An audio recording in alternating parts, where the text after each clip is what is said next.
Listen, I've been watching TEDx conferences for years now, and what I love about the TEDx conferences is the fact that they make it available to the global opportunity, the global culture, and it says to me that human evolution, it's certainly moving in the right direction. And so I thank you for having me here today. I'm honored and privileged. So I have one question for you. How many people, by a show of hands, own or have used a computer, tablet, or phone? Wow, that's all of you, right? Now, how many people in here have ever had the message on their computer, tablet, or phone the following? The message is, a new version of your software is available for download. Version 2.0, would you like to download it now? Who in here has ever had that message? By show of hands. Yes. Now, how many people have actually ignored that message? Said no to it, or just completely said, no, I'm not going to do it. I'm too busy. Right? I have too. What happens if you continuously ignore that message over time? Weeks, days, months, perhaps. Your computer begins to slow down, and it doesn't run as effectively and as efficiently as you want it to, and as it is intended to run. The point being is this. In the case of antivirus software, which in today's advanced technological world, it is updating on its own without you having to do anything. Now, imagine for a second you actually had to update your software every second into your antivirus software. If you continuously ignored that message, what would happen? Viruses would take your computer, slow it down, corrupt it, and eventually, worst case scenario, it would crash. Who in here has ever had their computer crash on them all of a sudden? I have. Who likes that? Right? Nobody likes that. Of course not. Now, what is the primary intent of an update or upgrade in your software? So it does the complete opposite, right? So it fixes all the bugs. So it fixes all the errors. So it updates your operating system so your operating system can run that much more smoothly, productively, and effectively. Ladies and gentlemen, I have just given you one of the greatest metaphors for life itself. How many times in here has life presented us with a challenge, a problem, an opportunity, a struggle, or any form of adversity today, and life presents us on the screen of our mind, of our life, and it says, a new version of you 2.0, is available to you right now. Would you like to download it now? Yes or no? Okay or cancel, download it now or later. Now, what happens if we turn away from that message? Then we begin to slow down. And a whole host of viruses, mind and life viruses, show up, plaguing our body, minds, and spirit and our hearts in the form of phobias, addictions, fears, anxieties. Physical dis-ease shows up, and we wonder why. Now, what is the primary intent of having an update or upgrade like that in our life? What is the primary intent of that? And the intent is this: so you can work faster, stronger, more efficiently, be wiser, more intellectually sound. And ultimately, at the end of the day, these challenges that show up are to prepare us for the next challenges in life. I like to use the metaphor for weight training. If your goal is to lift 100 pounds over your head eventually in 6 months, and you can only lift 40 pounds over your head, you must start with 40 and then eventually move up to 45, then 50, and 60. If you don't train the muscle, when it comes time to do the actual lift for 100, you're not going to be able to do it. The same thing goes for life. We must have mental muscle, emotional muscle, heart muscle, spiritual muscle. Now, sometimes when we face in our computer and it says, would you like to download it now, yes or no? If we actually press yes on it, sometimes do we not get a message that says something on the lines of, before you download this, you must first accept the terms and conditions of this agreement, blah, blah, blah, blah, blah, and there's about 50 pages which no one reads, right? And then you got to press click on the square box at the bottom and then press yes. In life, if you choose to accept the terms and conditions of your challenge, your adversity, what you're really telling me is this: you're accepting the terms and conditions to take responsibility, full responsibility for what shows up in your life. Now, there's a whole plethora of challenges and problems that show up in our life daily from the outside world, the weather, the economy, that we have no control over, disease, our boyfriend or our girlfriend might leave us, our husband or our wife might leave us. Those are things we certainly can't control. However, would you not agree that going back to university, going back to college, or upgrading your skills and getting new certifications on a yearly basis, would that not constitute an upgrade and update in your life software? Yes. Yes. Would not nurturing your relationship with your kids, your family, your friends, God, the universe, and continuously meeting the needs of those you love constitute an upgrade and update in your software? Absolutely. Would not prayer and meditation and taking part in an exercise program or eating nourishing foods that Bob so clearly pointed out, would that not constitute an upgrade and update in your life? Yes. Would not seeking counseling and coaching and coming to seminars like this and seeing me speak constitute an upgrade and update in software? Yes, of course. Right? But I'm not so easily convincing and naive to think that life is as easy as pressing a button on the screen of your life, and yes, and within seconds, our life is better. It's like, I like the metaphor, remember The Matrix? Who's seen The Matrix before, the movie The Matrix? Great metaphor. Neo is played by Keanu Reeves, who's the primary hero protagonist in the movie, and he's asleep in a dream called The Matrix. And they find him, they pull him out. He's the hero, he's the savior. And there comes a point in the movie, I love this. He's sitting in a chair, and they plug him into this computer, and they start downloading new software into his brain. His computer's a brain, or his brain is a computer.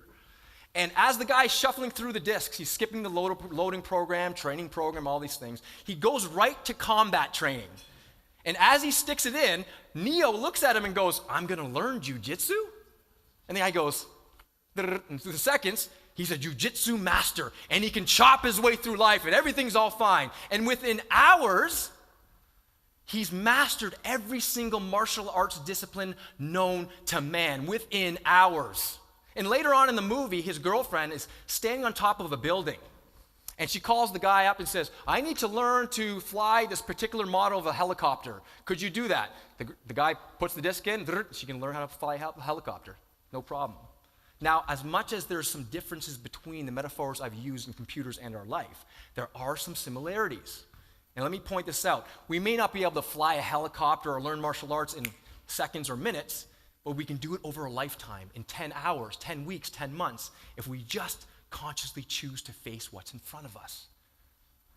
Choose to face what's in front of us. Now, I believe the next 3 components are elemental in upgrading and updating your software, which basically are a condensed version of what I write in my book, The ABCs of Life, Living a Life of Power, Purpose, and Passion. And they are as follows: faith, fire, and flexibility. Now, ultimately, when we meet a challenge, when we face a struggle in our life, and we turn away from that struggle, are we operating from a level of faith or from a level of fear? Fear.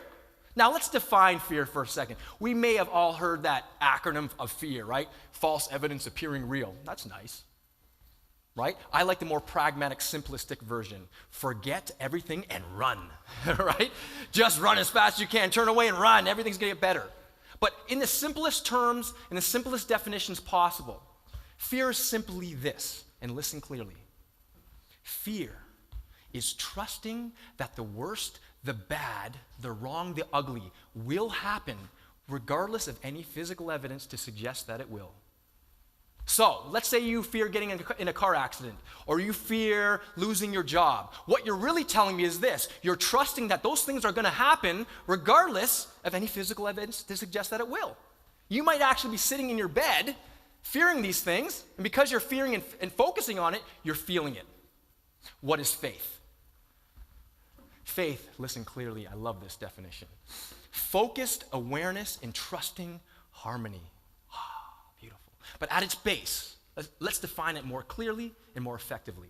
Faith is simply trusting that the best, the good, the righteous, and the beautiful will happen regardless of any physical evidence to suggest that it will. So whatever struggle you are going through currently in your life right now, personally, professionally, whether it's in your control or not, if you meet that with faith and courage, what you're basically telling me is this: that you're going to trust that no matter what's happening, no matter how bad it is, you're going to trust that the good, the best, the righteous, and the beautiful will happen regardless of any physical evidence to suggest that it will. In fact, evidence might suggest that it won't work out, but you're going to trust anyway. Second, fire versus ice. When I think of ice, I think of someone who's paralyzed and frozen by fear, anxiety, worry, inadequacy, unworthiness. We've all been there before. And out of that frozen cold heart arises one word that I can think of: cynicism, a cynic. And out of that cynic arises three components that is outlined so beautifully in the self-help classic book by Dale Carnegie, How to Win Friends and Influence People. And he says this: criticize, condemn, and complain. People that have a cold heart, frozen heart, start to criticize life, their friends, their family. They start to condemn God, the universe, or whoever. They start to complain about virtually everything that shows up in their life, regardless if it's good or not. When I think of fire, I think of the awesome power of the sun that heats our whole entire planet. That without it, we'd all be dust. When I think of fire, I think of blazing determination. I think of burning desire. That when you focus the energy of the sun through a magnifying glass, when it's focused, it can sear and burn through anything. They say that you can measure the IQ of any human being on the planet, which in today's world means this much. But they can never measure the heart, the hunger, the drive, the power of the human spirit of a man, woman, or child. Number 3, flexibility versus rigidity. In seminars like this that I conduct, and with working with groups and individuals, I ask them this question about flexibility and rigidity. I ask them this: what is the one thing in nature that has the potential to survive a hurricane, tornado, or torrential storms? A palm tree. Why? Because it bends and flexes in the wind, yet, and here's the key, remains deeply rooted in the earth. So must we be flexible in our response to challenge and how we approach the challenge, yet remain deeply rooted in what's most important in our life, what we deem as valuable, our principles, our morals. Now, I want to end here in terms of something that is very important, in terms of the most important update and upgrade that you can possibly make in your life consistently throughout your life, and perhaps you are in that stage right now. It is the most important update of upgrading your life software, your systems of belief, based on the current life stage you discover yourself to be in. What does that mean? I'll give you a couple of examples of this to illustrate it. I was coaching a 45-year-old woman in her mid-40s, and after getting to know her for a couple minutes, I realized this: this woman is strong, she is healthy, she's fit, she's beautiful, she's wise, she makes a lot of money. What does she need me for? And it soon turned out she was depressed, frustrated, lacking meaning and purpose in her life. And I soon discovered that she had a blueprint or worldview or system of belief that was 20 years old, that her software was out of date. See, in her 20s and 30s, she was this fitness competitor, fitness model, fitness bodybuilder, getting pictures done in magazines, getting all this attention, making connections. People loved her and respected her. Now she's in her mid-40s, and she could still do that, but she transitioned into a different stage of her life, yet her software didn't follow. She wasn't even aware of that. And so what actually happened was I got her to be aware of that, asked her questions, and from that awareness, I asked her mind-powering, thought-provoking questions like, happiness is what? What is real happiness to you? Let's create a new vision for yourself. Health is what? Energy is what? Vitality is what? Vigor is what? And she started to create a new foundation for her life and started having a new compelling future. And almost instantly, you could see her whole state change. Second example is this. Who in here has kids or children? I have 2 of them, a 5 and a 3-year-old. Would not having your first child, or is not having your first child, a massive upgrade and update in your life software? Yes, of course it is. You can read as many books on labor, on children. My wife did, and nothing prepared you for the exhaustion and the chaos of it, but it's also very rewarding. Now, in the example I'm giving you now, let's say, for example, the mother has this child for the first time. She looks at this baby with so much unconditional love, right? And she says, you know what, I've made some bad decisions in my life. I drank too much, I partied too much, I did too many drugs, I hung around the wrong people. This child deserves more. I'm changing now. And she consciously chooses to upgrade her software. Now, let's say, for example, the father, now this can be reversed. I'm not picking on fathers by any means. But the father says, consciously or unconsciously, and says, you know what, I'm going to continue on with my life and be selfish, egotistical, drink, party, come home in the wee hours of the morning and not change. And guess what? Shows up. Disharmony in the life software of your relationship shows up. And guess what? Viruses within that relationship plague both the couples in the worst form, hate and resentment. And guess who suffers the worst of it? The child. Now, lastly, I will end here. Is it not true that sometimes on the computer screen or tablet or phone that we have, when our download is almost fully complete, we get a message that says something like, your download is almost fully complete, but in order for the completion of this download, you must restart your computer. The same thing goes for us as human beings. If you're going through some chaos in your life, some struggles, lacking meaning, or whatever struggle you're going through, sometimes we must do this. Press restart on our minds, our bodies, and our souls. Take a couple steps back. Re-examine our motives. Re-examine who we are. Reevaluate what's most important to us. Reprioritize our vision, our commitment, our mission, our passions, our purpose, and our power, and claim it. No one's going to do it for you. Food for thought. You 2.0 is available to you at any moment in time. The question is, are you going to consciously step in and use faith, fire, and flexibility? Or are you going to be paralyzed by fear, a cold heart, and rigidity? Ladies and gentlemen, my name is Anthony Cheam, wishing that you give, live, and love with ultimate, limitless, and infinite power, purpose, and passion. Thank you very much for having me here today. Thank you. Thank you.